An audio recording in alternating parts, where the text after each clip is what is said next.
কি গো, south city ঘুরতে এসেছো? ফ্রেন্ডসদের সাথে, পার্টনারের সাথে, নাকি একা?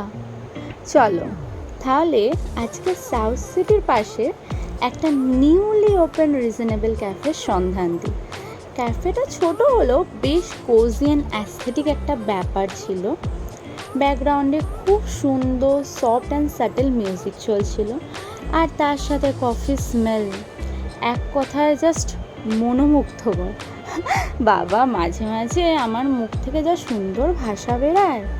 যাই হোক, নিজের প্রশংসাটা তো অনেক হলো, তোমাদের এবার মেনু কার্ডটা দেখাই। ভিডিওটা পজ করে মেনু কার্ডটা চেক করে নিও, প্রত্যেকটা খাওয়ারই খুবই রিজনেবল প্রাইসের ছিল। তো ফার্স্টে আমি একটা মোকা অর্ডার করেছিলাম, 130 প্রাইস ছিল। ভাই সাব, কফিটা দেখতে আলাদাই লাগছিল, আর স্মেলটা আহা, কফিটা চুমু খেতে ছিল। তারপরে ওদের টুডে স্পেশাল থেকে চিকেন ফিঙ্গার অর্ডার করি, তার সাথে 5 pieces chicken pops for free ছিল। এই কম্বোটা প্রাইস 100 রুপিস ছিল। নিজেকে রেজিস্ট করতে না পেরে আরও একটা টুডে স্পেশাল থেকে কম্বো অর্ডার দিয়ে ফেলি।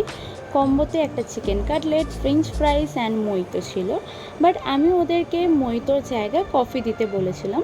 ওরা আমাকে ক্যাপেচিনো দিয়েছিল। কম্বোটার প্রাইস 169 ছিল। 169, জাস্ট ভাবা যায়? মানে 169-এ কত কিছু জাস্ট ভাবা যায় না সত্যি। প্রত্যেকটা খাওয়ারই এখানে খুব পকেট ফ্রেন্ডলি ছিল।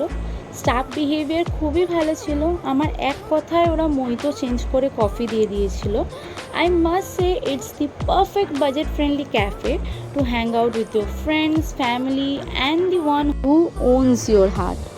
ভালো কফি আর যদি কোয়ালিটি টাইম স্পেন্ড করতে চাও, তাহলে একবার এখানে গিয়ে দেখো। সাউথ সিটির ঠিক পাশের গলি একটু হেঁটে গেলেই পেয়ে যাবে লা চেরি ক্যাফে। লোকেশনটা আমি ক্যাপশনে মেনশন করে দেবো, চেক করে নিও। আজকের ভিডিওটা এখানেই এন্ড করছি।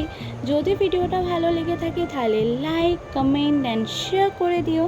Thanks for watching. আবার দেখা হবে নেক্সট ব্লগে। টাটা।